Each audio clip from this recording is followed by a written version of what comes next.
Welcome to the Michael Brooks Show. We're broadcasting live from downtown Brooklyn, USA, where we state the obvious. It's a coup in Bolivia with super producer Matt Leck. Yo. Chief economist David Griscom. How's it going?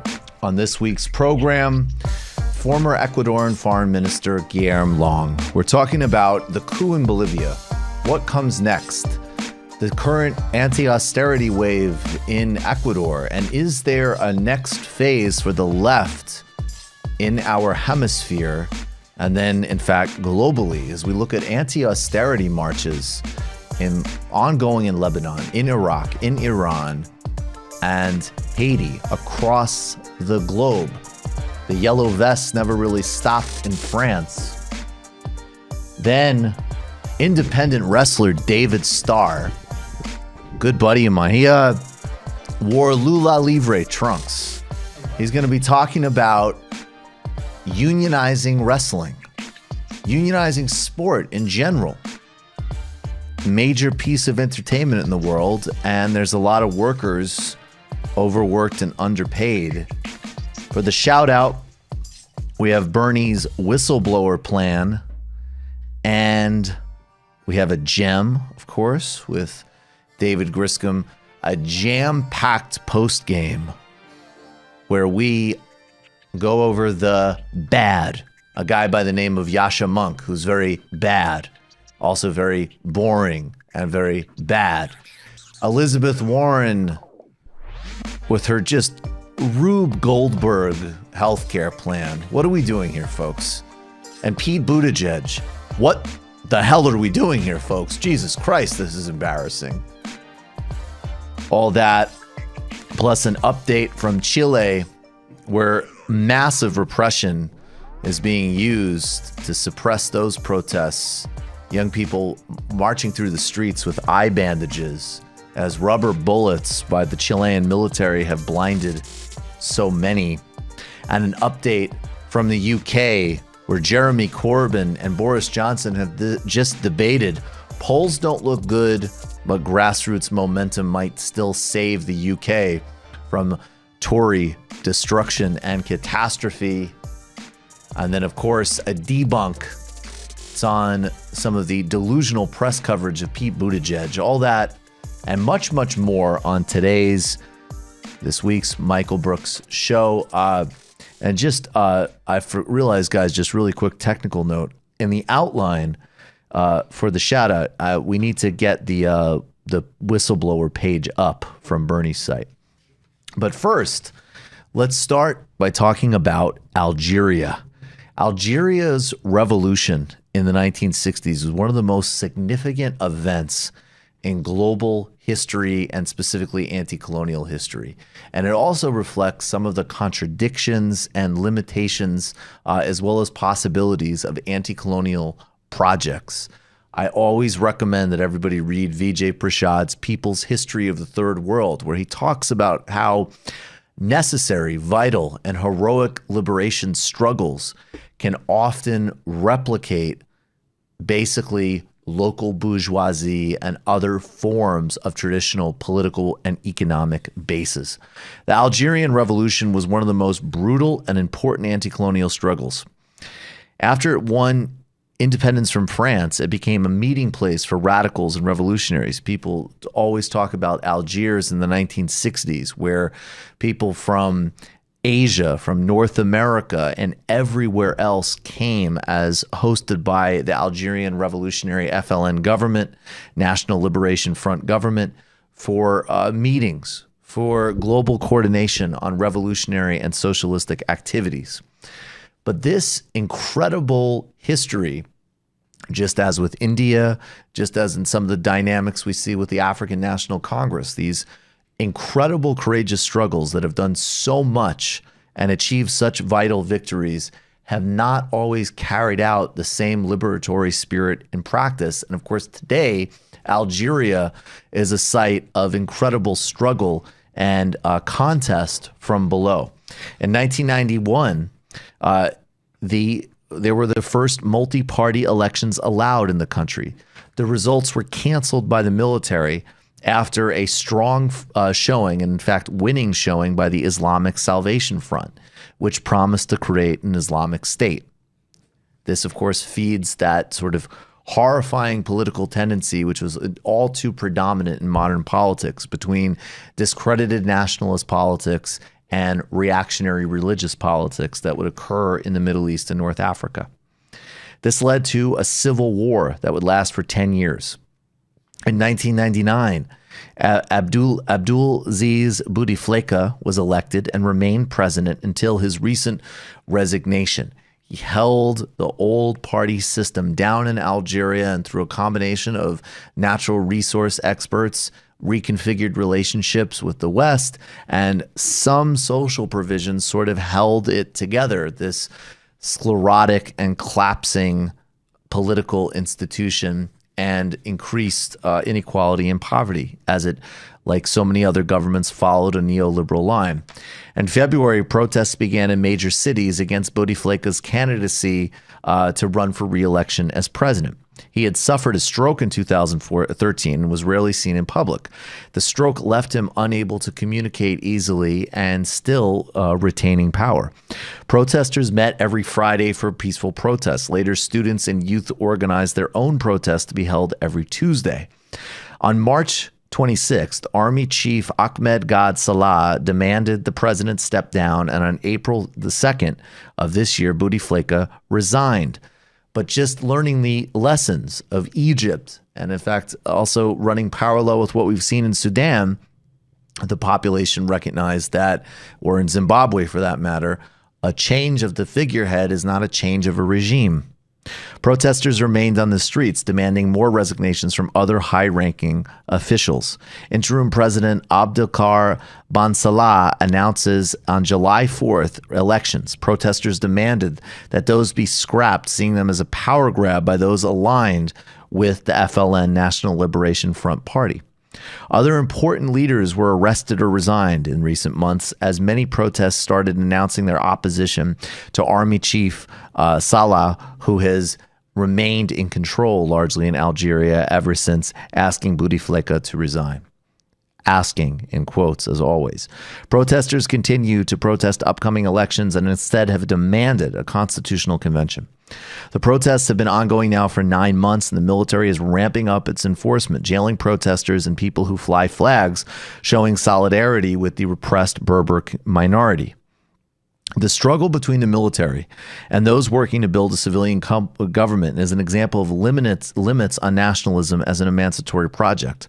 The FLN and other forces liberated Algeria from colonial rule, but the next phase of a socialist project in a free Algeria was limited by the military, and it generated its own nationalist bourgeoisie project at the expense of the Algerian people. Now, nationalism is a very tricky project and certainly a conversation, and certainly in an anti-colonial mode, nationalism is very positive and largely necessary. And sovereignty, whether we're talking about First Nations communities or countries in the global South who are interfered with by Western interests, sovereignty and nationalism is a very important and legitimate project. And some form of healthy nationalism can coexist with socialist experimentation anywhere in the world. That's our current political reality. But what you see in Algeria is that there wasn't a willingness for the second wave of liberation. And the second wave of liberation dismantles and confronts, or at least ameliorates, the traditional power dynamics as expressed through the class hierarchy of a colonized population or the military. And this is what so many places are still waiting on, as in South Africa, where the African National Congress has, through being forced by the international system financially in the 1990s, and then more recently succumbing to state corruption, has delayed its own second liberation. That's how the project is fulfilled, and this is the contradiction that Vijay Prashad and others have identified. We'll be continuing to cover Algeria in the coming months. Do you guys have anything you want to add to that? Just real quick, I think that it's really important for people who are curious about these issues about nationalism and its anti-colonial project to really heed the words and writings of Frantz Fanon. There's a phenomenal chapter in The Wretched of the Earth called On the Pitfalls of National Consciousness, where he was writing from Algeria, actually warning against these kind of trends, where what happens is you evacuate, colonial government and colonial rule, but instead of it, you develop your own national bourgeoisie, which ends up being completely detached from the vast majority of people within the nation that they reside in, and then start to actually look towards the former colonial governments, toward Western capital, in the service of only enriching themselves. Unfortunately, that has been, the case in many of these very radical countries, that really fought against some of the most brutal and nastiest aspects of colonialism. And, also to recognize at the same time, too, that it's not easy to fight against Western hegemony and fight against colonialism, and that a lot of times these governments were faced with very severe crises that were manufactured by, international provocateurs. But that, of course, doesn't, make an excuse for a continued development of exploitative relationships with people there. Absolutely. Matt? I just want to let everybody know, as of showtime, we went into the show with literally one ticket for Philadelphia left. So I don't know whether that's gone or not. I'm checking as we speak with the TMBS promoter, because that might be gone. All right, do we have that up, the Sanders page? Because we have to get to the shout out. Shout out, shout out, shout out. My brain is still in recovery mode. Shout out, shout out, shout out. My brain is still in recovery mode. Shout out, shout out. From taking in so many high-level important ideas.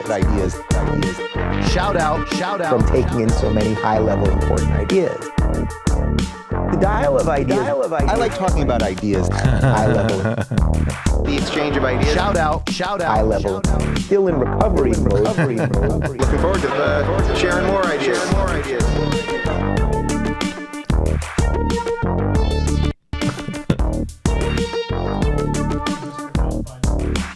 Shout out, shout out. All right, yeah, we can just open that. I've heard from, apparently I think I heard somewhere that doing things like making fun of Dave Rubin from an extremely rational source is actually like a psychopathic thing to do.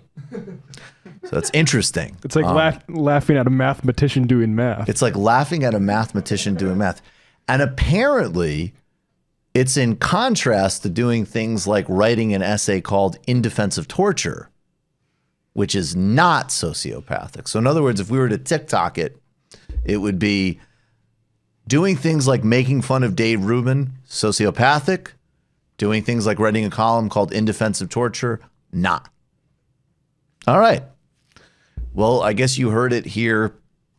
It's good to have your bearings. It's good to have your bearings. It's good to think rationally. And it's good to keep a degree of emotional control over yourself. But with that being said, it's good to not be hysterical. But that being said, let's get to tonight's shout out. Bernie Sanders is usually in the shout out slot for this show because, again, this is an incredibly important election and we need to not fuck around and do everything we can to elect him because a lot's riding on it. But also because he keeps delivering. After assembling a strategy and a movement, he just crossed 4 million individual donors, and another piece of reporting came out that more active service members have contributed to Sanders than any other candidate, I believe, including Trump. Bernie Sanders has been putting forward a clarity we'll get to in the postgame on Bolivia as an example. Incredible plans on the Green New Deal, on rent control and housing rights that we've talked about, in addition to obviously canceling all student debt and making Medicare for all the center of a national debate, even as so many try to obscure that policy. But I want to talk about something he put on the table about a month ago, which is to use his power to stop prosecuting whistleblowers under the Espionage Act. Now, this is incredibly important. And I agree with people. Look, it's not politically wise for Bernie Sanders to talk about the Assange case specifically. But that being said, there's no doubt that the charges against Julian Assange that have been brought are a fundamental danger and threat to journalism and a free press, that the Edward Snowden not being able to allow to return home after revealing massive NSA abuse and overreach internationally and domestically is a travesty. Chelsea Manning is still being detained and essentially, in my view, I would use the word tortured because of her revelations of U.S. war crimes in Afghanistan and elsewhere. So this is incredibly important on the merits. And I'll quote now a little bit from a Ryan Grimm write-up from October 22nd. Bernie Sanders pledges to end the practice of prosecuting whistleblowers under the Espionage Act. Bernie Sanders would end the practice of using a controversial Espionage Act to prosecute government whistleblowers, the Vermont senator told The Intercept in an interview on Saturday ahead of a major rally in New York. The century-old law has largely gone out of fashion until it was deployed heavily by the Obama administration, which prosecuted 8 people accused of linking to the media under the Espionage Act, more than all previous presidents combined. President Donald Trump is on pace to break Barack Obama's record if he gets a second term. He's prosecuted 8 such whistleblowers, 5 of them using the Espionage Act, according to the Press Freedom Tracker. Asked if it was appropriate to prosecute whistleblowers using the Espionage Act, Sanders said, "Of course not." And I just want to say, this is somebody who voted against the Patriot Act when he was in the House. He's spoken out against, even as an example, there's that great throwback clip of him on Howard Stern talking about Clear Channel suppressing Howard Stern's speech when he was speaking out against the George W. Bush administration. I think more broadly, this fits into, first of all, a global crackdown on the free press, including inside the Western system, which is incredibly dangerous, the United States and the UK and Australia. But it also reflects more broadly a good civil libertarian streak that Bernie has and we should all have and we should all defend. You should not want government surveillance or private corporate surveillance to be the answer to structural and societal problems. We have to have actual answers to those things, not things that empower corrosive and dangerous corporations or obviously massively repressive intelligence and military services. So Bernie is right on the merits, and this is something that we need to push forward to protect the free press and all of our liberties. So shout out Bernie Sanders and his step forward in reform. All right, so the pitch, guys, I'll keep it short and sweet this week, but patreon.com/TMBS, that's how you get the whole show. That's how you get the illicit histories. It's how you get the idea primers. It's how you get really a full-scale global political education to the extent we can pull it off. You will be grounded in information either that is covered widely, that we're going to give you way better context analysis and history for, or things that are embarrassingly underreported, whether we're talking about Brazil or Haiti or Jamaica, or the broader thematic understandings of where we are in today's world. I mean, just this Sunday, Drew Mikael, my friend and fellow at Queen's University, is in Beirut right now, contextualizing the anti-austerity demonstrations, talking about how it exposes the structural flaws in the Lebanese political system, lessons for us and some of our own pitfalls in terms of how some people are conceiving of identity politics, and then a broader analysis of how this affects Iranian geostrategic calculations and the anti-austerity protests rising in Iran. The post games are hilarious. I get texts. I was incredibly flattered, and I think he'll be a guest on the show next month. And Judah Freelander hit us up on tweet it out. Nando Vila, you were great on that TMBS. Well, you would know that Nando, of course, as he is great everywhere, was great on the TMBS post game, and we had a lot of fun, and we did a lot of Bill Maher impressions. Okay, more people talking. More people. We talked about Castro and Diego Maradona, and well, actually, apropos, we got to obviously there was Fartgate with Sawell and Chris Matthews. Tip O'Neill and Ronald Reagan would sit down. And they would both just let one go together. And, you don't see that. That's sort of, but they both, and then, Tip said, look. At least it was dry. At least it was dry. Tip says yours one's wet, mine one's dry, but honestly, we both have to sit down and, and cut Social Security. And well, that was what they did there. But anyways, Bobby Kennedy. So patreon.com/TMBS. That's how this whole show happens. We are 99.9% supported by you. Merch, our website for merch will be up next week. Or 2 weeks at the latest. It's coming in December. We're incredibly excited. I was just putting the finishing touches on that out in LA. Also, I'm going to check right now. Is there one ticket left? Is there one ticket left? Let me text right now. Better hurry. You better. I would go try right now. Philly live show. Is there one ticket left? Okay. That's, of course, at the World Cafe. But don't worry if you miss out this time. We've got some other dates to announce very quickly.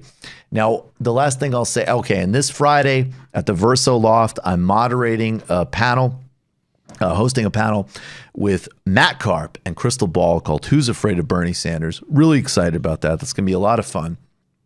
If you're a comrade or above patron, you support Vic Viana and Forrest and myself making these documentaries. That's really what they are. They're mini documentaries, usually based off of longer form illicit histories, which are the Sunday episodes.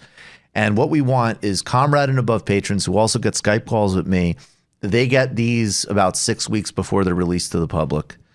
We put one out about every 6 or 7 weeks or so. They take a huge amount of work because they're really high quality production. And then we release them all in an illicit history playlist, which you can go look at the YouTube channel and watch all of them. So far, we have ones on Medicaid, on Jesse Jackson, on Jamaica gang warfare, on Brazil, and on Patrice Lumumba. And I want to share this ad right now. This is only for patrons. This is the first minute or so of one on Robert Mugabe. It's narrated by the great Bill Fletcher Jr., based off of our interview with him, produced by Vic Viana, and really proud of this as always. The crucial issue here is whether Britain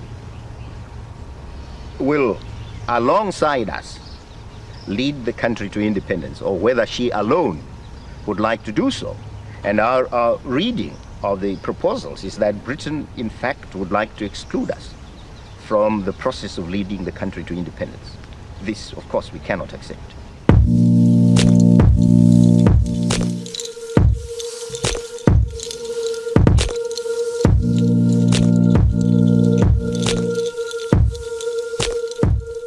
He was someone who played such a major role as a liberation fighter and leader, in whom people placed such immense trust, and he blew it. Mugabe was an activist. He was a teacher, and then he becomes an activist in the Zimbabwe African People's Union, which was at one point the major force. It was led by a man named Joshua Nkomo. Mugabe splits along with... Go become, if you can, do it. We're doing really, really good content there for all patrons, but those when you're at that 21 and above level, that specifically helps. Folks, Philly's sold out. We'll see you there.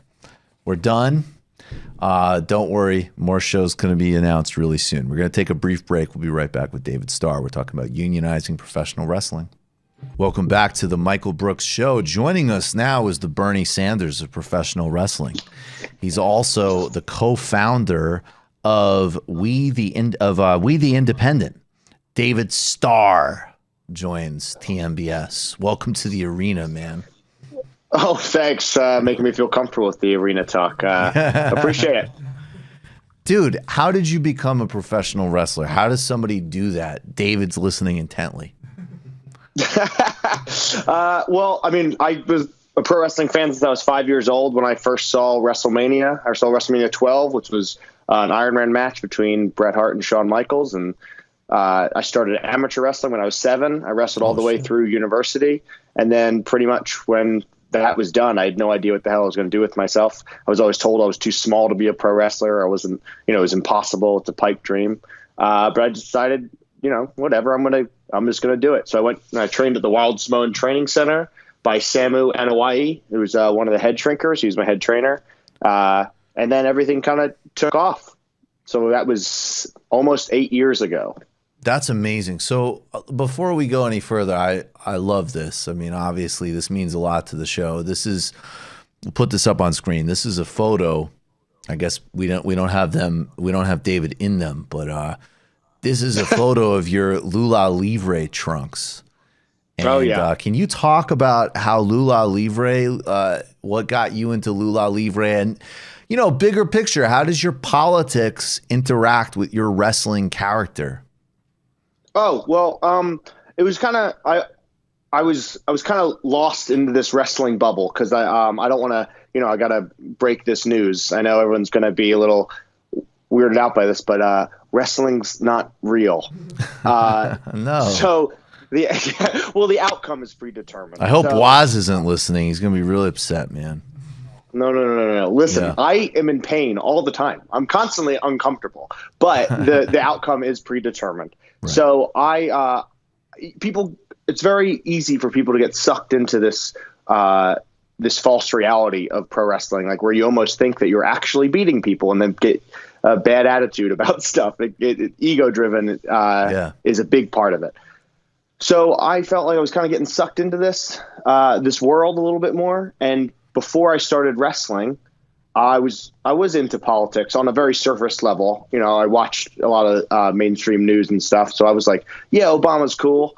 And that was kind of it, but I was always interested, and it kept going deeper and deeper. And then I just realized that politics to me was just felt like a greater purpose. It had more meaning. So I decided that when push came to shove, that I could kind of use whatever platform I was given to espouse the views that I feel are better for the world. It's obviously just my opinion. Some people might think I'm a dick for it. That's okay. Right. That's it. Whatever, man. Exactly. Go for it. Yeah, exactly. So, and then everything, it kind of got more incorporated into who I was as a character when I had a bunch of pennies thrown at me. I'm outwardly, unapologetically Jewish, I suppose you could say. And I had just recently visited a concentration camp when I was on tour in Germany. Right. And it really struck me. It was the most powerful experience I think I'd ever been through.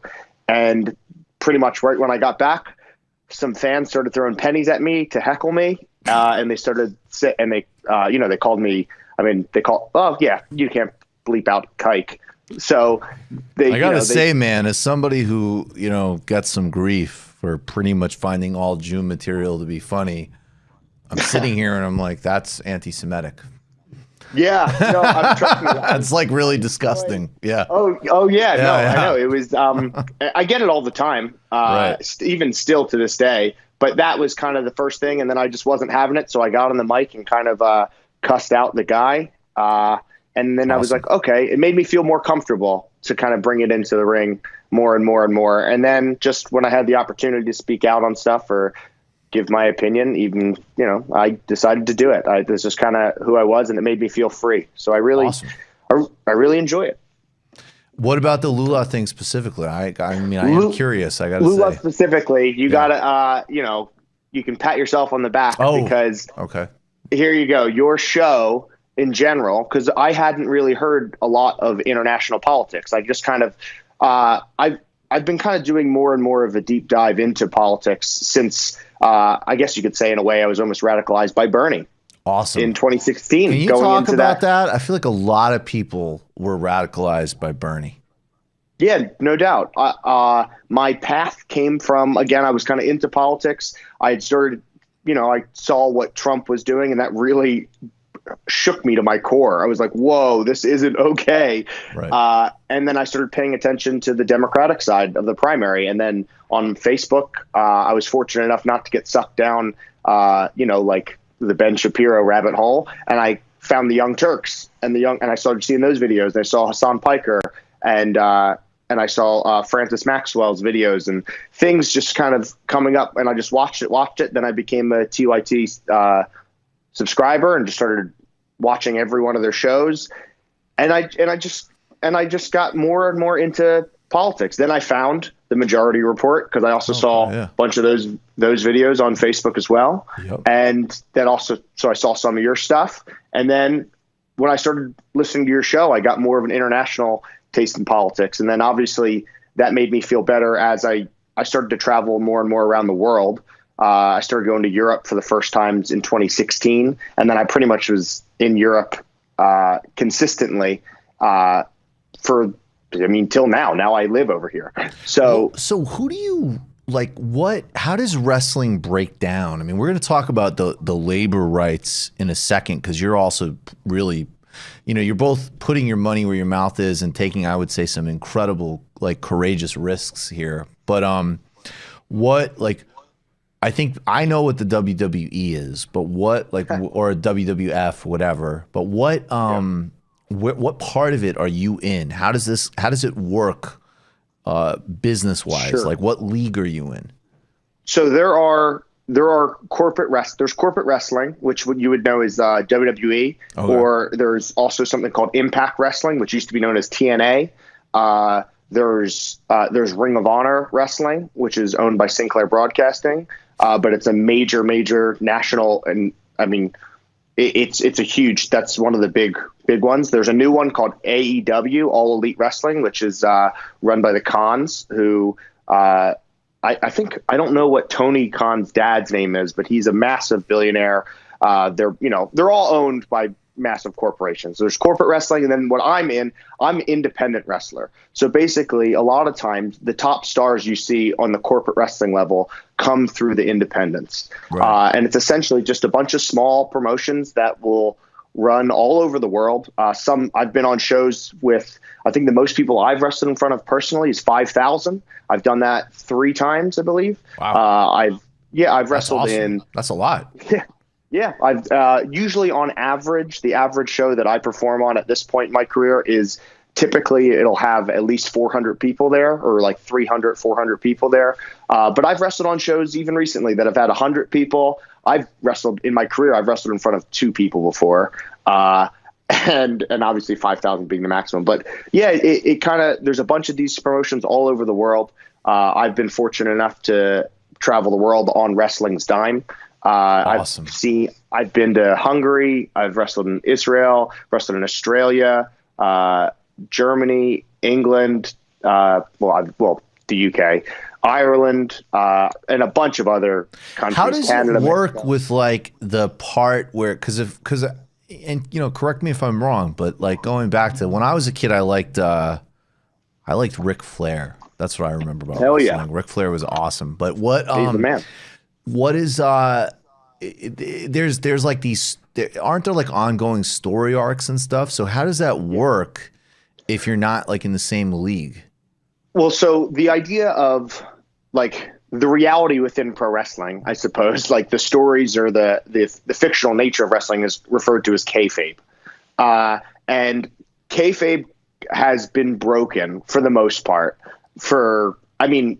on a real mainstream level, when WWF at the time, now it's WWE, WWF at the time, when they introduced what they called the Attitude Era, which is basically when they turned pro wrestling to a lot more realism. Because if you saw WWF before, it was very cartoony. There was a lot of colorful characters. There was like Doink the Clown. There was like David Repo likes Man. him. Again, David's super into Doink the Clown.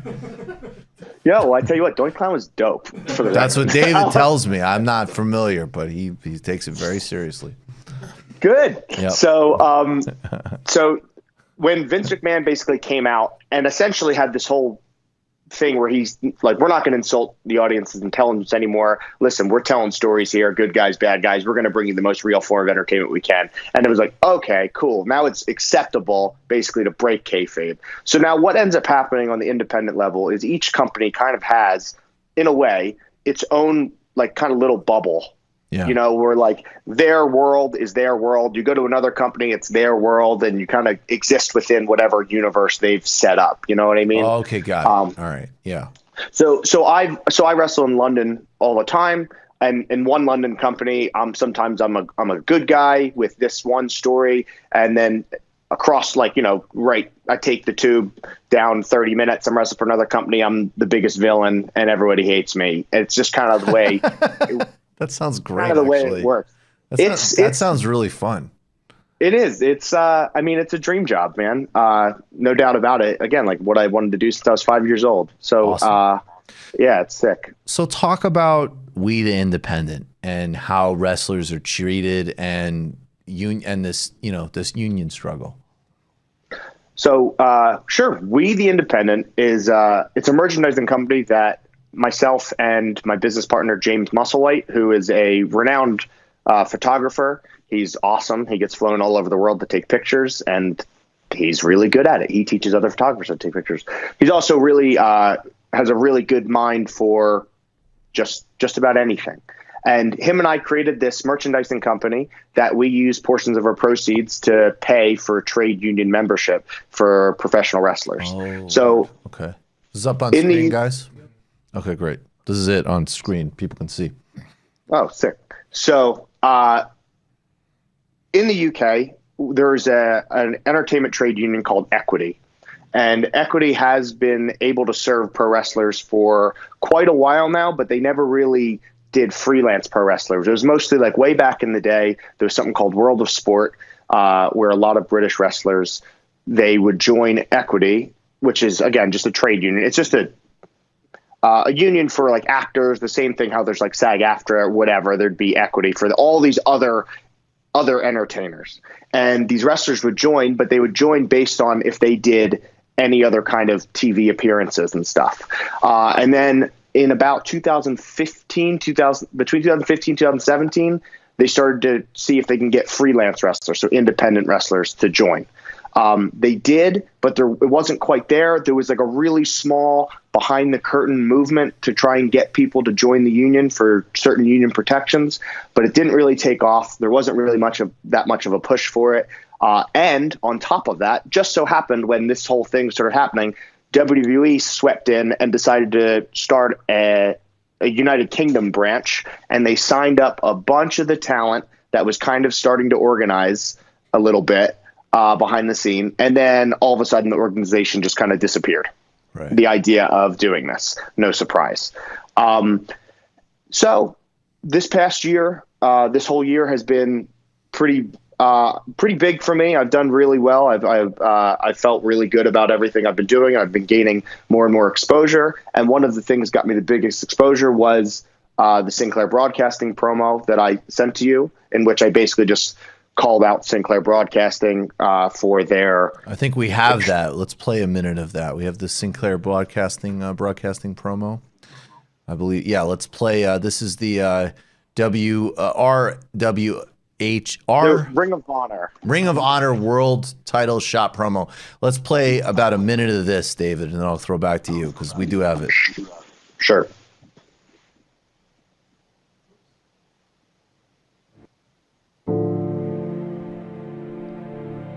Ring of Honor Wrestling is a stalwart of pure professional wrestling in an industry that is monopolized by sports entertainment.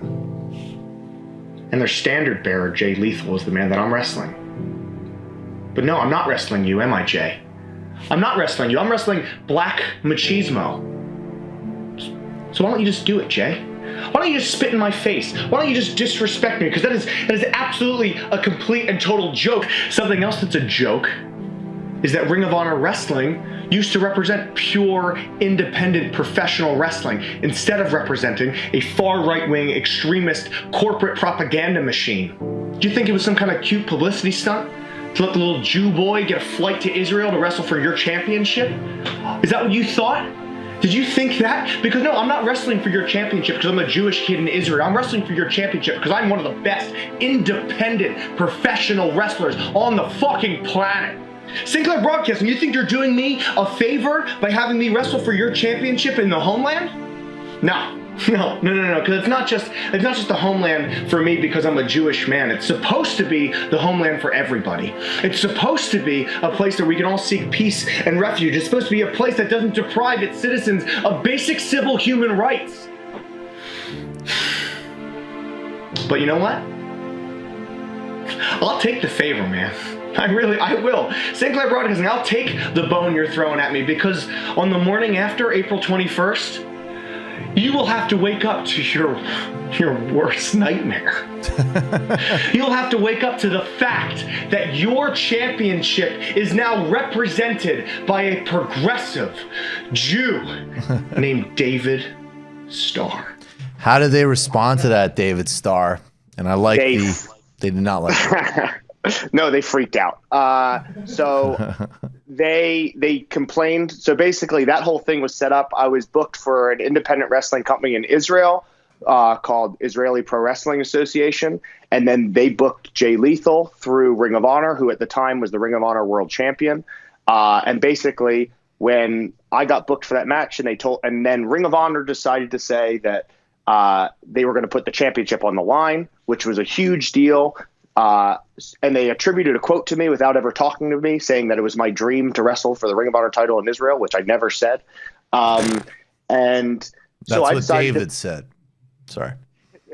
So, and then basically, so when I put that promo out, they freaked out and told IPWA that I needed to pull that down immediately. It needed to be taken off, or they would pull Lethal from the show, basically, is what they implied. They would pull him from the show, and that this small-time company had already paid for his flight from America, had already paid for his hotel, had already paid his fee up front, because he's Jay Lethal's like one of the best wrestlers in the world, period. And he deserves kind of like really top level treatment, to be fair, but they threatened to do all of that. And then on top of that, so I decided not to really be quiet about it. And that just kind of blew the whole thing up more. And I protested outside of their Madison Square Garden show with the sign that said Sinclair is scared. And one of the things what they did is, after promising that title match to the fans and everybody, they decided to change the title before the match in Israel could take place, so that I wouldn't have the chance to even wrestle for their title. Wow. So that happened. So that got a lot of attention. And then I decided, you know what? I have the freedom to say the things that you're not supposed to say, because that blacklisted me from Ring of Honor. That obviously. Right. So I decided to say the things you're not really supposed to say. So going into a tournament for Progress Wrestling, which is an affiliate of WWE. Progress is an independent company in London, which is like one of the bigger independent companies in the country.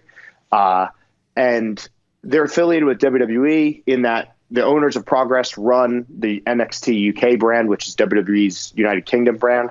And I decided to start talking about unionizing, and started talking about how WWE is kind of buying up the talent and kind of really doing a lot to make sure there wasn't many other games in town, especially as the UK scene has been flourishing on an independent level, especially.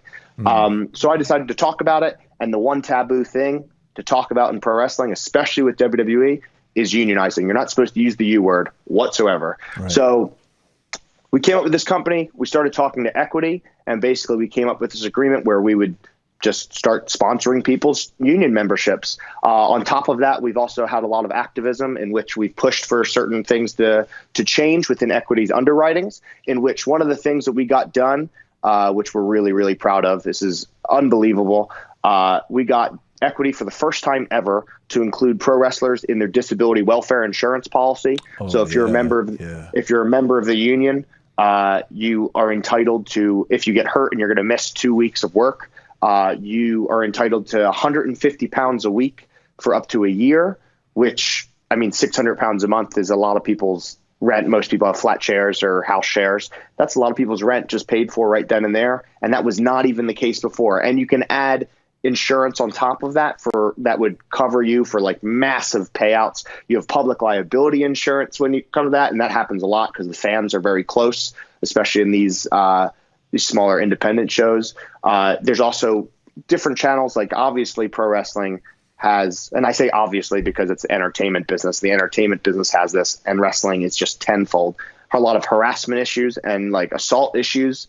And this gives you a channel to do that. So we've done a lot of things like that to push Equity even further to protect pro wrestlers, as well as the cost is only, the cost is only £10.58 a month for a union membership that we sponsor for people. It's really, we want to make it standard that once you start wrestling in the UK, you join equity and you have these protections.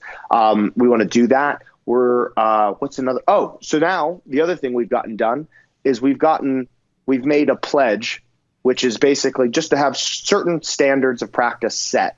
And we're going to be releasing the pledge by New Year's. We're talking to companies backstage to see if they'd adhere to it to begin with, so that, we don't come out there with our dick in our hands. Nice. So one of the big things that we were pushing for was the fact that wrestlers, oftentimes, we go to these independent shows and there's not necessarily guaranteed to be water provided to us. There's not, right? It's insane. There's not necessarily food that's provided to us. And oftentimes, I mean, if you're talking at an American show, American independent wrestlers, I've driven from Philly to Florida on my own and back for a show. Right. And you're not guaranteed food. You're not guaranteed water. Sometimes you're not guaranteed a place to stay. So we're trying to standardize all of this stuff. And we've made a lot of ground so far already. Our pledge simply says these little things, and it's really simple, is 1, you'll provide food and water to all your workers when you get there. 2, all of your agreements will be written down in text format somewhere. It doesn't have to be an official contract or anything like that. As long as it's in text format, that's legally binding, so both parties are accountable. 3, you have a qualified and competent medic at your shows. Yeah. And 4 would be recognizing the union of your workers. So those are the 4 simple pledges, and everybody, and there has been a lot of positivity around this, but there also has, of course, been pushback, as expected. Like, if I'm somebody who goes as far as, and you guys, there's a lot of times people who set up the ring crew at independent shows. Oftentimes that's unpaid work. I think that every single person on a show should be paid, period. Right. I don't think that a business, if it's dependent on volunteer labor or free labor, I don't think that a business has the right to exist just because it wants to exist. I don't think that anybody has the right to make money off the backs of somebody else's labor without taking care of all of them. And there's obviously things when you could talk about like minimum wages, because the profit margins on an independent wrestling show are very thin. And I think you have to be made aware of that. And that's the truth. So I get that. Not every single person is we're not making any money that we're going to retire on. Right.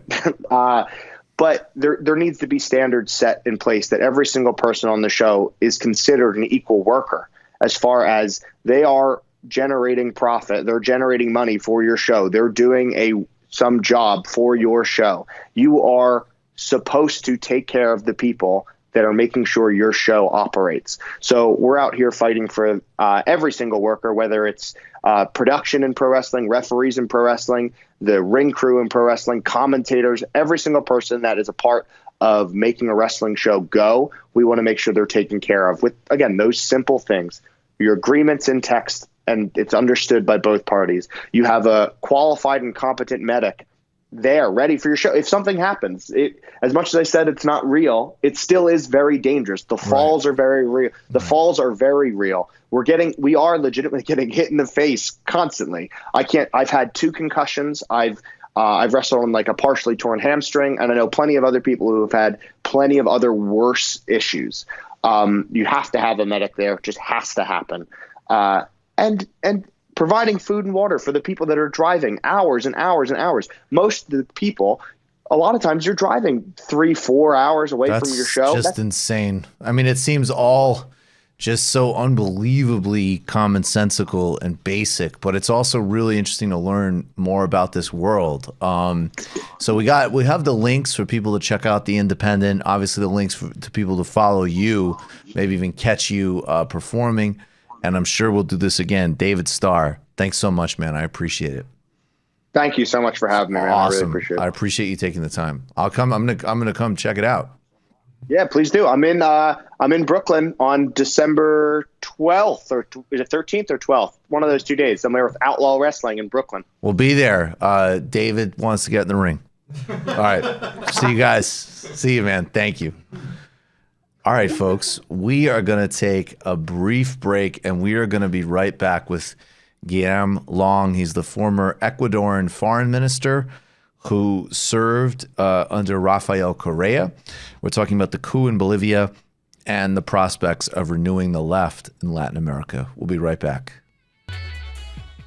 Welcome back to the Michael Brooks Show. Joining us now is Guillaume Long. He served as Ecuador's foreign minister in the Rafael Correa government. He's currently a senior policy analyst at the Center for Economic and Policy Research. Guillaume, thanks for being here. Thank you for having me on the show. So I'd like to start by talking about events in Bolivia. We've been covering it on this show since the outset and a bit before, actually. Before we get to the coup and the sort of current aftermath, can you give people a sense of the Evo Morales government, what it was able to achieve, and a more, let's say, holistic view than you're going to hear about it in the conventional Western press? Sure. The Morales government was, I think, a unique moment in Bolivian history. I think the regional context was a unique moment in Latin American history. So it's important to situate it in the context of a sort of region-wide advance of progressive governments and ideas, all sort of committed to a post-neoliberal agenda is what they called it. So an anti-austerity economic agenda, moving away from the neoliberal heyday of the 80s and 90s. So the 2000s, I would say the first 15 years of the 21st century were marked by what has often been called the pink tide. So significant growth, reduction of poverty, reduction of inequality in the region. And it's really important to understand that the Morales government really inserts itself in that logic and becomes, in fact, the Morales government becomes a champion of that logic. So you see Bolivia being one of the poorest countries in the region, having by far the fastest growth rate in the region. Well, I mean, it depends on what window of years you look at, but let's say that over the Morales government, so the 13 years of rule of Morales, Bolivia grows at double the average growth rate for Latin America, double. But it's not just growth, it's also reduction of poverty and inequality. So Bolivia is the big champion of reduction of poverty, and it's really important in the context of Bolivia, which was one of the poorest countries in Latin America. So it reduces extreme poverty by 60%. I think this is record-breaking. And it reduces normal poverty or less extreme poverty by 40%. It was a very redistributive government, which also, aside from the more material aspects of these great social advances, was also important in ethnic and racial terms. So Morales himself was the first indigenous president in the most indigenous country in Latin America, right? The most indigenous country in Latin America. Bolivia had never had an indigenous president. So Morales was the first one, and that was very important, very symbolic. And it also meant a real, I would call it, to kind of put it in US terms, a real civil rights movement accompanied by a pro-civil rights movement government that included previously excluded sectors of society in the nation-state project. And I think that's really important because what we're seeing right now after the coup is a return of the anti-indigenous, I would say strongly racist elites, but not just elites, also middle classes, that have felt that there's been too much equality, and now all these indigenous people want the same rights and the same treatment as the rest of them, and it's created this very unfortunate and extreme right-wing backlash, which we're seeing now. We always go back to, on this show, this example from an interview with the thankfully recently released former president of Brazil, President Lula, who maybe we'll get to a bit later. But he told Glenn Greenwald specifically said, why is there this elite, essentially, why is there an elite backlash against you in Brazil when during your presidency, yes, the poor benefited the most, but everybody had growth. I mean, this was a win-win growth model. And Lula talked about, well, there were rich people that were basically upset. They said the airports look like bus stations. They were upset with a different class of people, even just being in the airport. Not that they weren't at the airport anymore themselves, obviously. Is that some of the sort of logic that we're seeing in Bolivia? Yeah, absolutely. I think that is one of the most fascinating things that we're seeing developing all over Latin America at the moment. Certainly applies to my country, Ecuador. Yes. Some of the hardest transitions, some of the hardest policies to pass politically were the ones that were symbolically, culturally, really hard to stomach for the elites. For example, what we call in Spanish domestic workers, empleadas domésticas. Yeah, in Ecuador, when those were given the minimum wage, with social security, with all the benefits that any worker should have in Ecuador, paid leave and sick leave and all this kind of thing. This was, fiercely resisted by the elites. It's sort of with the arguments that actually some slave owners used to use in this country. If you look back at the discourse in the 19th century, sort of benign slave owners saying, "Oh, but we treat them really well. We really like them. They're like a member of the family."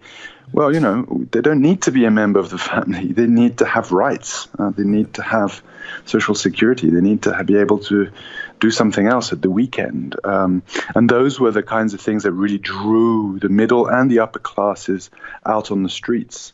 I think your comment is absolutely valid. In fact, what we're seeing in Latin America right now is that the elites are a major hindrance to development. They're actually a major hindrance to the modernization of capitalism, let alone socialism or progressive sort. And what's fascinating is that I think the elites prefer inequality to prosperity. So they prefer their relative role in an unequal society than to achieve this sort of, however you want to put it, but to achieve development or this kind of great leap to a qualitatively different society. And that has a lot to do with the production matrix, the kind of plantation economy and the extractive economy, and the fact that we've had essentially rentist elites living from primary products and raw materials and commodities. I mean, there are a lot of analyses to do with that, but it's a very sad thing, and it's amazing that even these modernizers, and you mentioned Lula, he's certainly one of them, at the first opportunity. Not all elites, because again, you'd have to be more precise in your description. Well, we would have to be more precise in our descriptions, but certainly a majority of elites, as soon as they had an opportunity, we've just seen it in Bolivia, they've gone back to the old kind of semi-feudal ways of ruling their countries. I'd like to get to Ecuador and the broader regional dynamics and maybe even global dynamics in a few minutes. But back to the Bolivia coup. Yeah. Can you? I think a fair amount of people watching and listening are familiar with the broad outlines of this. But can you take us through all of the kind of key steps here from the? And I'm not worried about relitigating the referendum and the Supreme Court. I mean, we could touch on that. It seems to me kind of ridiculous that that's a point of focus. But in the kind of main course of events now, there's a re-election campaign. There's an awarding of 47% of the vote, a winning of 47% of the vote, which means there's not a runoff. The OA, the Organization of American States, they question it without providing much sort of evidence, and then Morales, then there's a really accelerated process up until today, where we're seeing a coup government engaging in, killing demonstrators, putting out decrees criminalizing left politics. Can you just take us through this timeline and really ground everybody in how this coup how it happened and how it's taking shape? Right. So, the elections took place on October the 20th. And suddenly on October the 21st, so the day after the elections, the OAS, the Organization of American States, a mission of electoral observers, released a sort of funny statement. I mean, I've done some observations for them, so I'm familiar with how they work. I've actually been the head of a OAS mission observing elections in Bolivia, so I know pretty much how works out. And to release such an aggressive press statement the next day is unusual. Basically, the press statement said that they detected things that weren't right, and that they believed that it was better to have a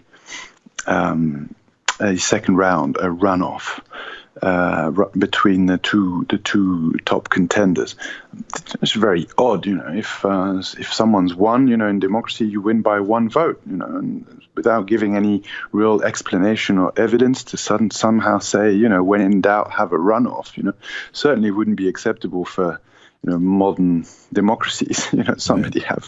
Suddenly have an international organization say, well, we're not so sure about this. Maybe you should run the elections again.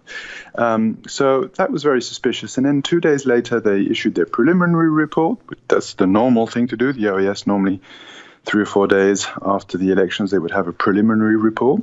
And in that preliminary report, they made a number of accusations. The main accusation, and I mean, in order not to get too technical, but the main accusation was that there was a change in the tendency of the vote. There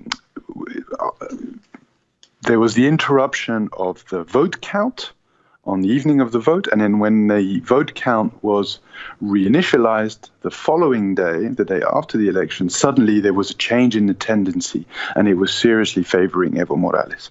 Well, there are two problems with that assertion. The first one is that the only vote count that was stopped is the quick vote count.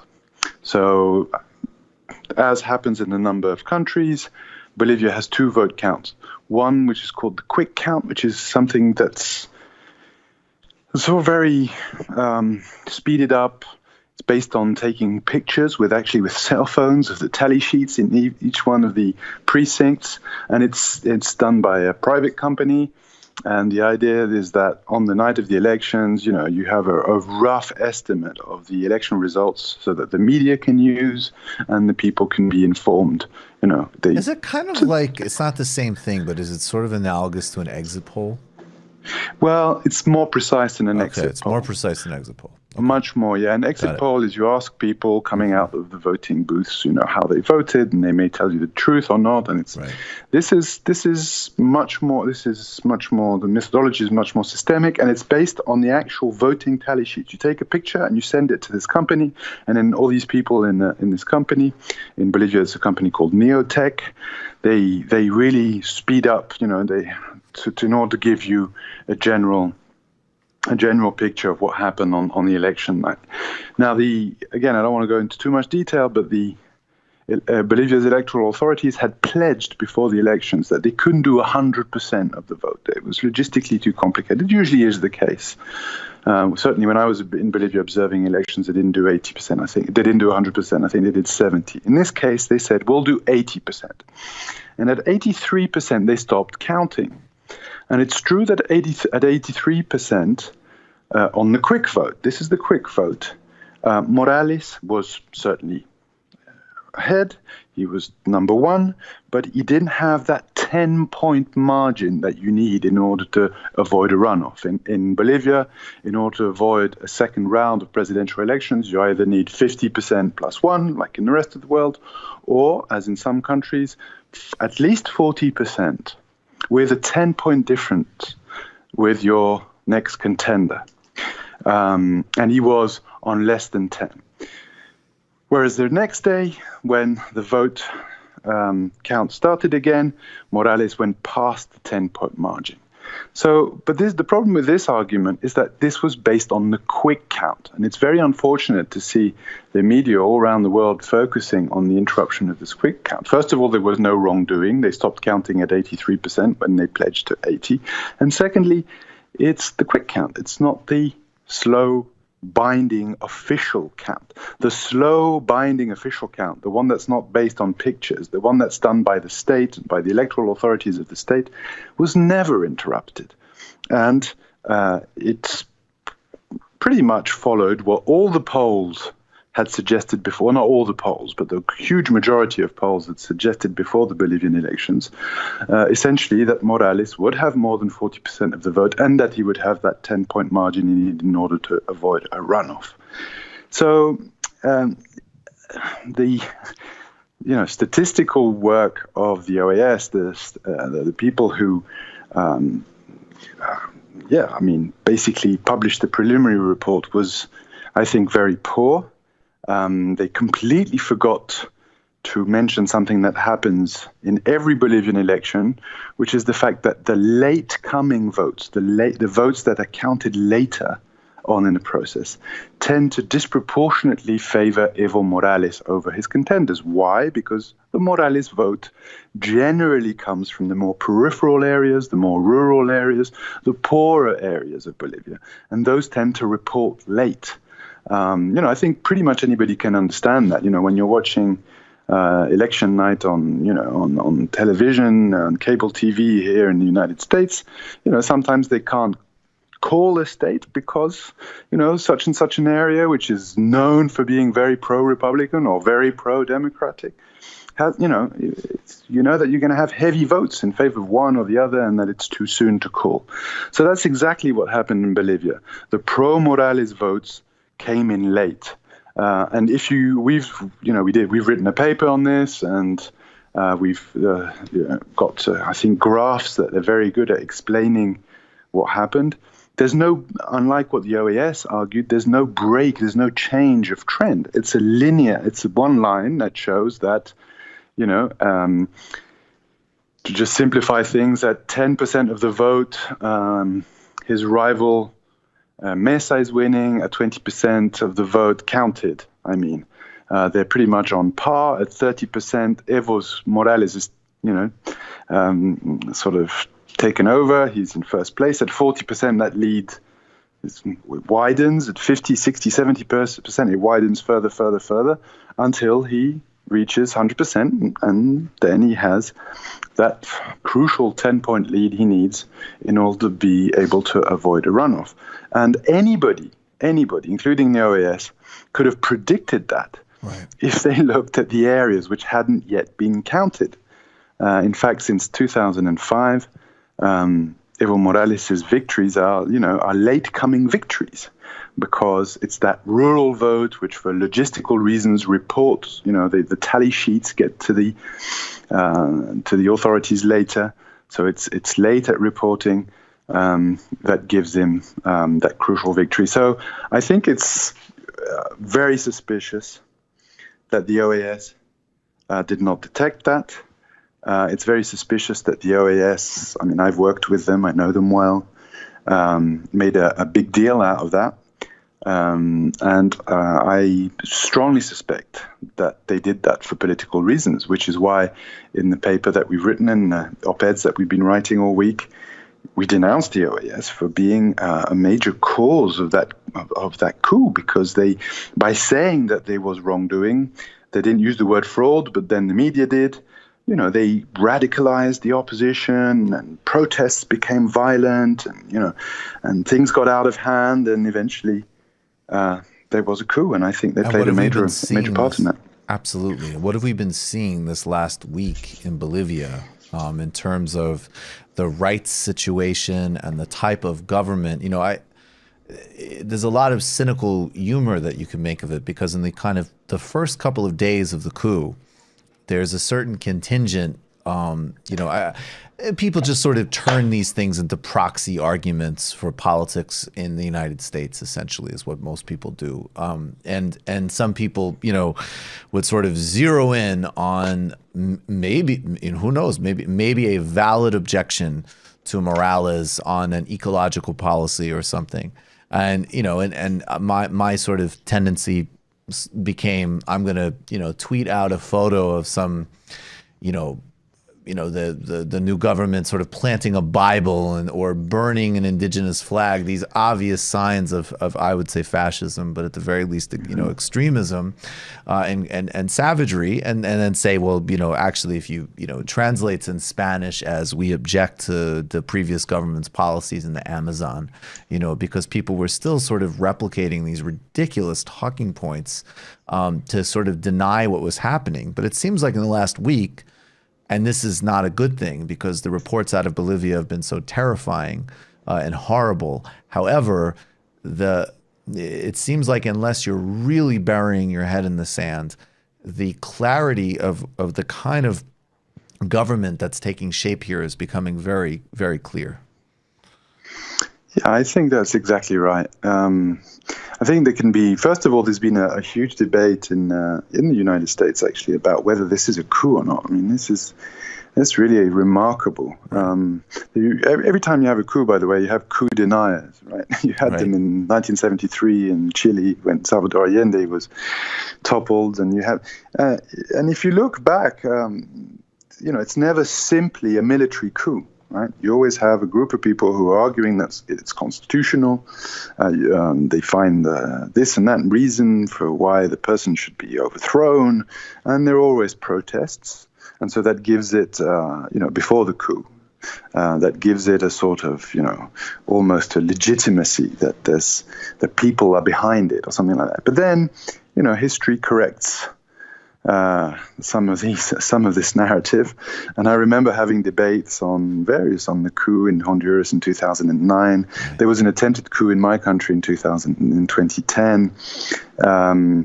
The one in Paraguay in 2012. I remember exactly the same debate taking place, whether this was a coup or not. And history corrects this. We all now call them coups. Certainly, the one in Bolivia was pretty close to textbook sort of coup, right? So some middle class protest turned violent.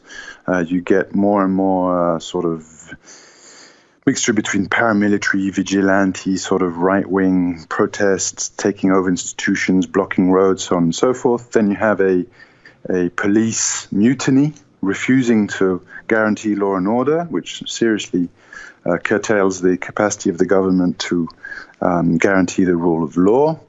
And then finally the army, the military stepping in saying, we call on the president's resignation. I mean, that is a coup. And then the president fleeing, actually his life was, we're now unearthing to what extent Evo Morales' life was really at threat. And then the people sworn in, having no democratic authority, no democratic legitimacy whatsoever. It's important to remember that Evo Morales won 47% of the vote, right? I mean, the OS has been trying to, argue that there were irregularities, but, they haven't really given numbers, but 47, they certainly didn't question that he'd come in first place. His closest contender was on 36.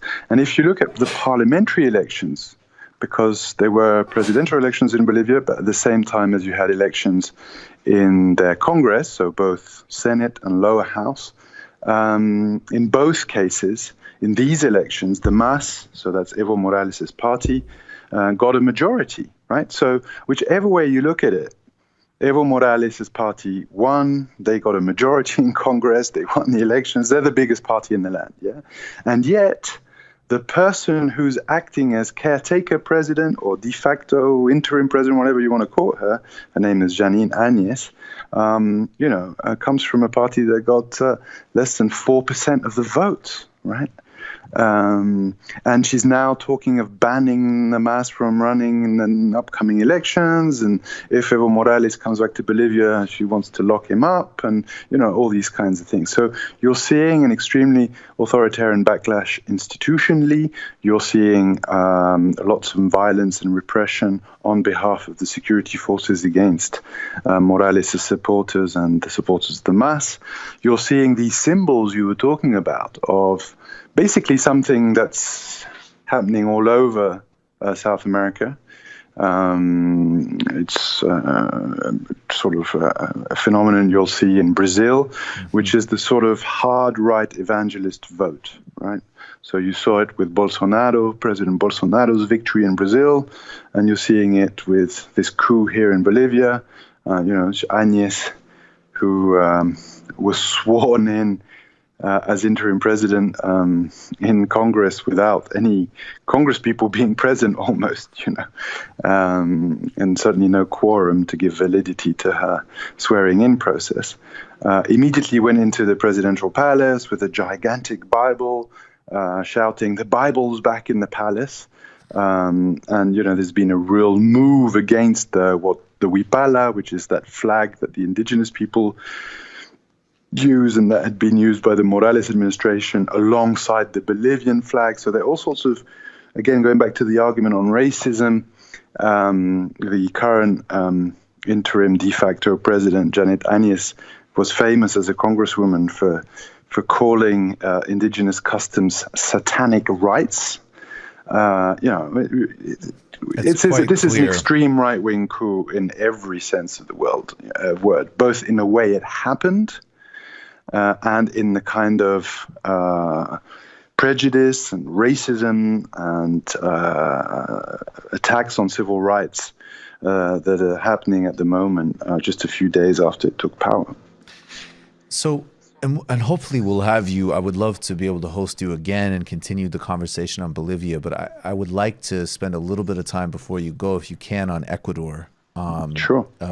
We speak a lot. We've covered Brazil extensively, and we've also had the privilege of interviewing Celso Amorim on this show as well. If you good friend of mine. Oh, awesome! It's an honor. Saw him last week in Argentina. Yeah, it's an honor to have both of you on. And could you tell us? Let's work from the beginning. I mean, we have talked about the anti-austerity movement in Ecuador, both trying to contextualize it in Ecuador a bit as best we can, but then also connecting it to clearly a global trend in Haiti, Chile, but also Lebanon, Sudan, Iraq, and so on. What is the story, though, going back to the president you served under? What was Rafael Correa's specific contribution to the pink tide? Maybe you could also answer, some of the sort. I think now is not the right moment to emphasize some of these objections, frankly. But there certainly was critique from of the Correa administration. However, it seems to me that this is another very clear case of radical reductions in poverty and inequality, and also an attempt to chart a non-aligned foreign policy, and now currently a very right-wing reactionary government that came in a different way in Ecuador. So could you tell us that story? Yeah, sure. So I think there are a number of similarities with Bolivia. We've just discussed how Evo managed to reduce poverty and inequality and include previously excluded sectors of society in their nation-state project. And that was certainly the case in Ecuador. I think there are some differences as well. I mean, the pink tide, as you said, was sort of very heterogeneous. So, every leader was different, and every party was different, and every context was different with different social forces. In Ecuador, I think there is an element which is interesting and distinct from some of the others, certainly from what was going on in Bolivia, Venezuela, and some of the ALBA states, and maybe even different from Brazil, and that there was a very strong economic side to the Ecuadorian success story. So the fact that Correa was himself an economist, I think, plays an important role with a PhD from Illinois and sort of a left-wing Chicago boy, if that thing exists. But he was, a lot of what we were doing, aside from redistributing wealth nationwide, and we achieved this through a number of things, including a massive tax reform that was really important, that didn't really significantly raise taxes, but that made people who were not paying taxes and should have done by law before, we kind of maximized tax recollection, which was always an issue in Ecuador, and that was very positive in a number of ways for redistribution. Also, we fought that practice of tax evasion through tax havens. That was also very positive. But more importantly, it reduced our dependency from raw materials, right? So Ecuador being an oil-producing state, an oil-exporting state, one of Correa's major projects was not just redistribution at home, but global redistribution, which is a pretty ambitious project. And because you don't have a global government that can tax Germany to give money to Ecuador, for example, or the United States or Japan or whatever, the only way you can have global redistribution is by changing the nature of trade. So not export bananas and import, iPhones, science and technology, pharmaceuticals, etc. Because you're always going to lose out. Not export oil in exchange for, goods with high added value. And so I think Correa's drive was to diversify the productive base of Ecuador and to really move away from that dependency from commodities and raw materials and primary economy. You can't do that in 10 years. The East Asians, whether Korea, China, Taiwan, even Japan, actually, did it pretty much. I mean, the quickest it's been done is in 30 years. But you need to start, we started that process, I think, successfully. Education plays a big role. Industrial policy plays a big role, all sorts of things. So I think Correa was maybe the most successful in doing that. And in that sense, Ecuador still regarded in the progressive left in Latin America as sort of a little lab for those kinds of I would say, sophisticated economic and development policies that move away, that kind of help you to move away from that peripheral status. That role in the international division of labor, if you prefer, that third world states have. So that was great. And in fact, we were starting to see the fruits of it. When the commodities prices collapsed, when the prices of oil collapsed in November 2014, from $90 a barrel to $16 a barrel, it was the first time in Ecuadorian history we didn't have a coup. The first time we paid our teachers, our military, our police on time, and we didn't have, tires burning in the streets with, great political instability. That's the problem with boom and bust cycles for those kinds of economies is when times are good, you're okay, but when the prices of oil are down, the political instability is terrible. Right. And so Correa was the first man, the first president, the first democratically elected president to hand the presidential sash to another democratically elected president in 2017. And in 21 years, it was the first time that happened. And that was a big deal. It was seen as, despite the economic crisis and the commodities decline, we'd managed to finally stabilize the Ecuador. In the decade prior to Correa, we had 7 presidents in Ecuador, right. 7 in 10 years. Right. Under Correa, 1, and he didn't seek re-election. He handed over to whom we thought was his successor. Unfortunately, from day one, this is now a well-known story, his successor, President Moreno, moved away from Correa, moved away from his electoral promises, started a major structural adjustment, neoliberal structural adjustment program with the IMF, the cutting of rights, all these kinds of things on the economic front. On international policy and foreign policy, he moved back into the sort of backyard politics with the United States. You saw what he did regarding Assange. Right. He also gave the U.S. a sort of small military outlet in the Galapagos Islands, which is a big affront to our sovereignty. A number of things. You recognize the Guaido government in Venezuela, a number of things like that. And just to finish on the Moreno a U-turn, not content with just changing policy, he started persecuting his former friends and colleagues, including former President Correa himself, who was in exile. He did this by sort of controlling the judiciary in Ecuador. It's extremely I suppose Machiavellian, clever, but very sort of unethical way of dealing with the opposition, right? By controlling the judiciary, with some media outlets that allowed him to do that, and basically by cracking down on the opposition. So now you have a situation whereby, after the big protests we had against his neoliberal program in Ecuador in the month of October, people are being arrested left, right, and center, including elected officials. The elected governor of the province where the capital is. She was elected in March. Paola Pavon's just been elected for rebellion. So now you're in a completely different zone, a zone where being a part of the democratic opposition is in itself a crime, and you're seeing a gradual transition from democracy to an authoritarian state in Ecuador. The key figures of the Ecuadorian opposition are either in exile, mostly in Mexico, or hiding, or not even hiding, but just sought refuge in the Mexican embassy in Ecuador. And the ones who have done neither of these things are basically in jail. They've been jailed for protesting, for being part of the opposition. So quite a sad story there in Ecuador. When you look out at this dynamic, because I want to sort of combine two questions for you in the last couple of minutes.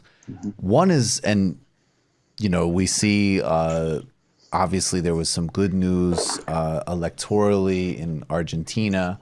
There's the really important dynamic, even though there's brutal repression, but there's movements that are, they're compelling the world's attention in Chile and Ecuador. And so on. And then in Brazil, obviously, President Lula, this kind of incredible force going from being a political prisoner to back at the center of the stage. So there are these countervailing forces. And then, if we consider, it's very complicated here, obviously, but even having a main candidate like Bernie Sanders actually speaking, calling a coup example. Absolutely. There are these countervailing forces. So I want to know what you think the sort of prospects of renewing the left in the hemisphere are. And I'm also wondering, though, I just read an interview, I believe it was with Walden Bello, I think is the name. It was a Filipino academic. I should have had it in front of me. And he identified that there is this pattern of a sort of global enraged upper middle class. And you see it in the Trump vote. Mm-hmm. You see it in the Modi base. You see it certainly in the UK. You see it in Hungary. You see it in the types of people that would vote for Marine Le Pen in France. And you see it, maybe its most virulent manifestations in Latin America.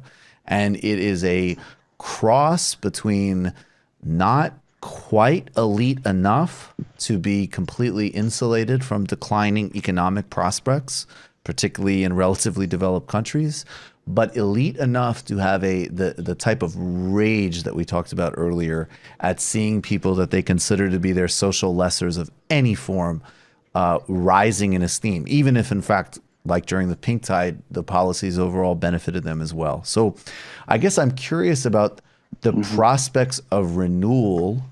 And also, if you have thoughts strategically for this global problem of that sort of sector of the middle class and its appeal in reactionary politics. Yeah, sure. So I think definitely there is great polarization of politics right now in Latin America. And it's an ideological polarization, left versus right, more so than in really ever, even during the Cold War.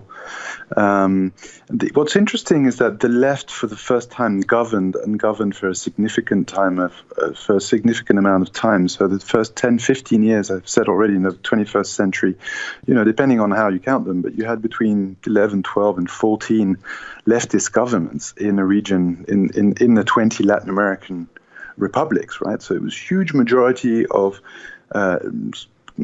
countries that were governed by leftist governments who moved away from sort of neoliberal austerity, but also asserted themselves on the global stage and didn't all want to be sort of, never-ending victims of the Monroe Doctrine and sort of wanted relations with China and these kinds of things. Very heterogeneous. They weren't all similar or the same, but they had a few there was a common denominator. Now, after the commodities decline, it affected a number of leftist projects. Obviously, the governments that were in power were hit by the economic decline.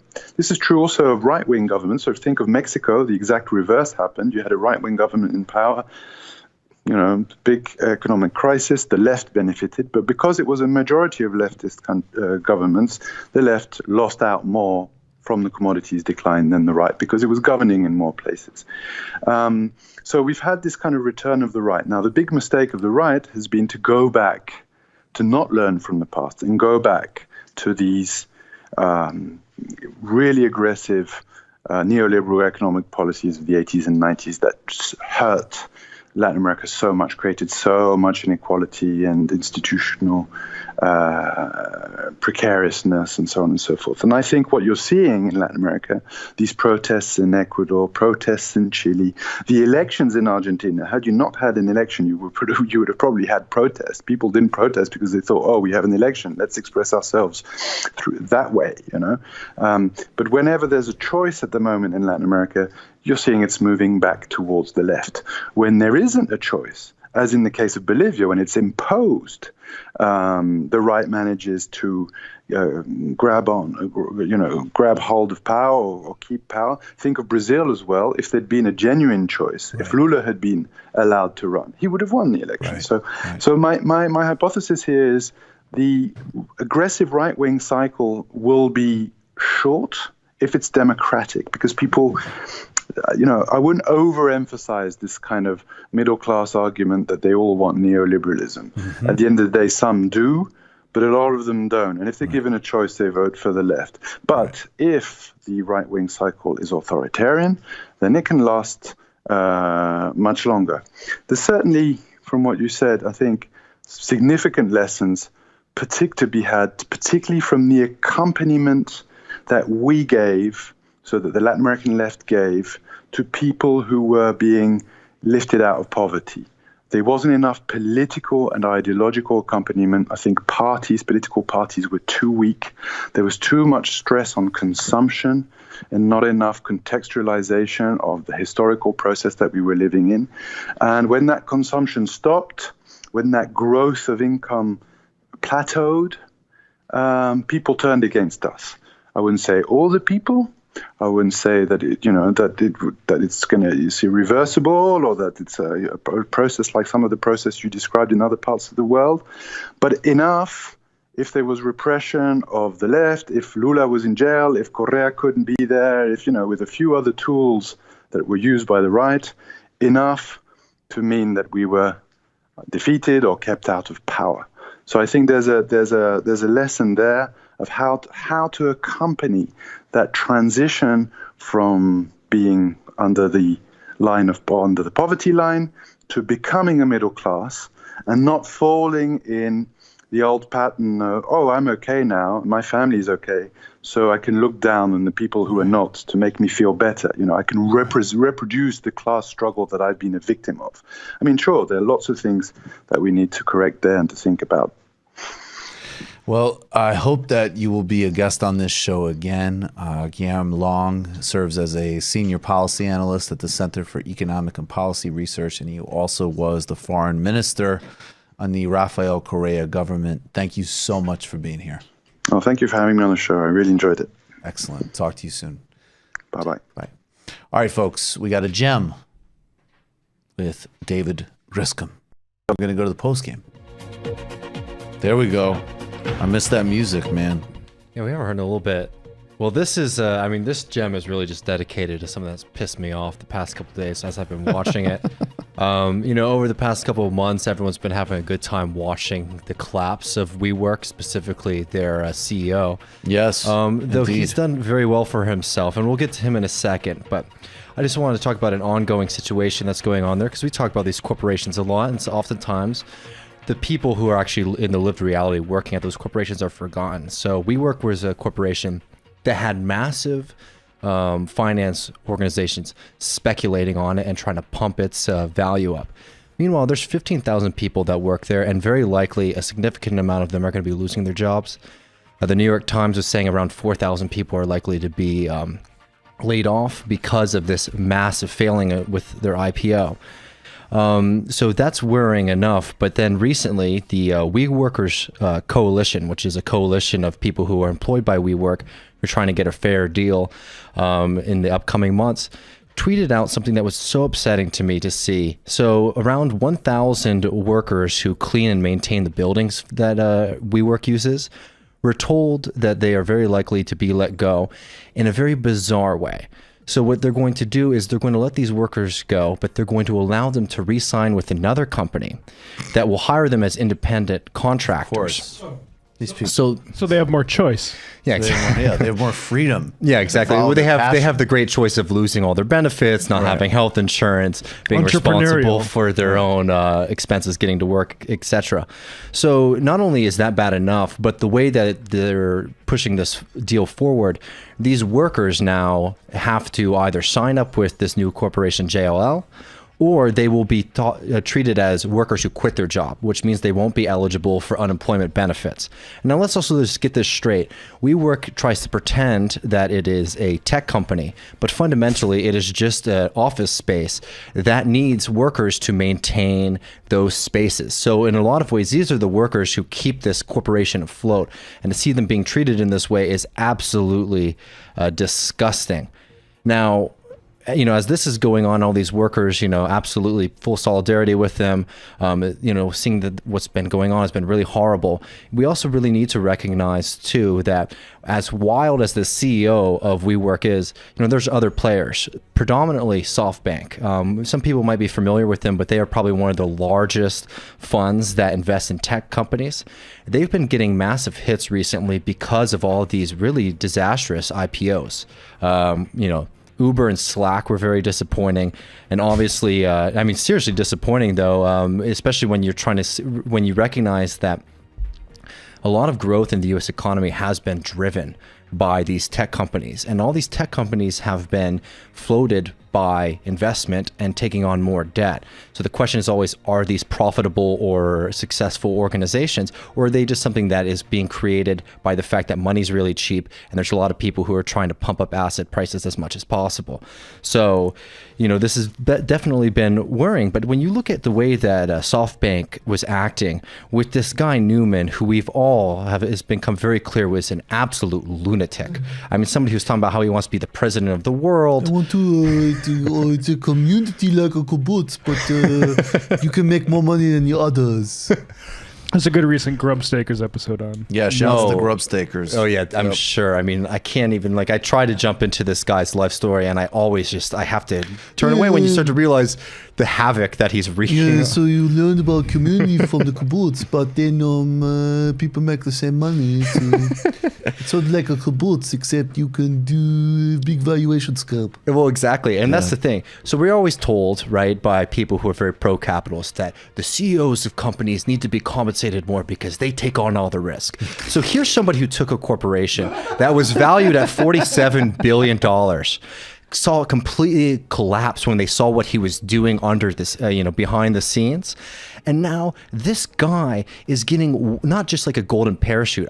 This is like they just built him a castle, right? He didn't even have to escape. Of Grubstakers making a podcast about me. This guy got now TMBS is making fun of me. That's the biggest risk. That's the risk. Yeah, that's the risk. Risk is public ridicule. But I have 3,000 pair of noise-canceling headphones. Yeah, to blare out the psychopathic ridicule. Well, this guy... That sounds like this may be stupid, this guy's entire existence. So, all these workers who are very unlikely to get severance packages because of how mismanaged this company is. People have been held on for basically the past 2 months because they're trying to organize a way to get enough cash to be able to fire people, basically. This guy got a $1.2 billion payout from SoftBank. along with a $500 million line of credit. We need to end capitalism.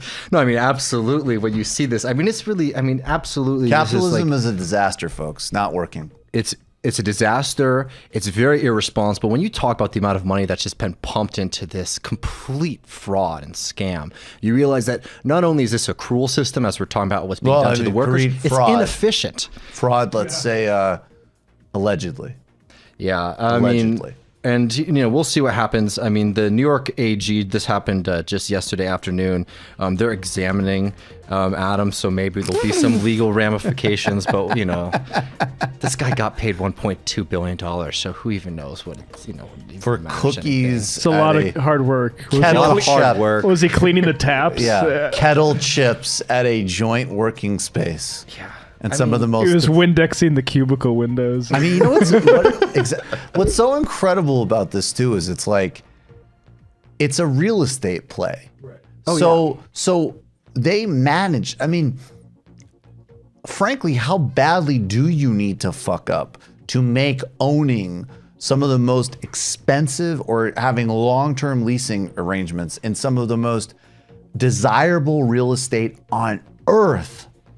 Somehow he made, like, if it wasn't this whole, like, WeWork nonsense, if it was just like, hey, mom, hey, dad, or whoever, I want to rent space in Midtown, that would have worked.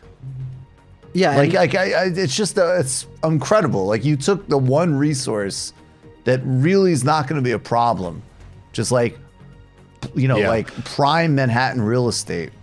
You'll probably be all right. Yeah, and we'll see what happens. SoftBank, who's now owns like 80% of the company because they've just sort of bought him out. They're pretty famous for like pumping up like basically putting up valuations that are much higher than anyone is willing to pay, so that they can sort of bully anyone else from trying to get a big stake in the corporation. So maybe SoftBank's long play will work out for them. But absolutely, I mean, this guy really screwed up a pretty easy opportunity to just cash in on well, he did cash in too. Yeah, I was gonna say. I mean, just like I took a good amount. He just screwed up for everyone else, but he did great for himself, which is pretty much capitalism. It is hard knock life. All right, everybody, look, become a patron. We want to, at the very least, get to 3,100 by the end of the night. That's about 4 patrons left, so go do it. Patreon.com/TMBS. Thanks, everybody. We've got a ton to get to in the post game, including a huge amount of dunking. Next week, Milton Alamati and Nina Turner are the guests. This Sunday, a report from Beirut with Drew Mikhael. Thanks, everybody.